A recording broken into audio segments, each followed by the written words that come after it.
ষষ্ঠ উপজেলা পরিষদ নির্বাচনে সকাল থেকে শান্তিপূর্ণ ভোট গ্রহণ চলছে রংপুর বিভাগের ২১ উপজেলায়। ভোট গ্রহণের শুরুতে কেন্দ্রগুলোতে ভোটার উপস্থিতি কম থাকলেও বেলা বাড়ার সঙ্গে সঙ্গে বাড়তে থাকে ভোটার উপস্থিতি। তবে প্রতিটি কেন্দ্রেই নারী ভোটারদের উপস্থিতি ছিল চোখে পড়ার মতো।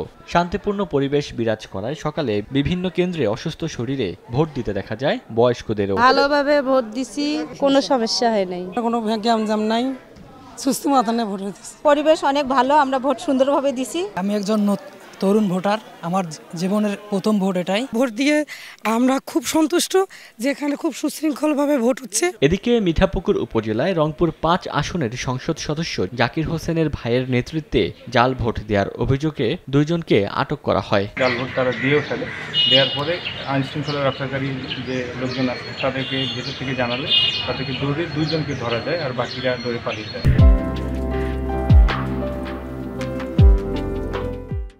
এদিকে ভোট নির্বিঘ্ন করতে নির্বাচন কমিশন ও প্রশাসনের পক্ষ থেকে ছিল কঠোর নিরাপত্তা ব্যবস্থা। আমরা প্রার্থীদের সাথে, তাদের এজেন্টদের সাথে কথা বলেছি, তারা বলেছে তাদের কোনো অভিযোগ নেই, কোনো ধরনের কোনো প্রশ্ন তারা উপস্থাপন করেন নাই। দ্বিতীয় ধাপে রংপুর বিভাগের ২১ উপজেলায় ব্যালট পেপারের মাধ্যমে ভোট গ্রহণ চলছে। ওমর ফারুক, সময় সংবাদ।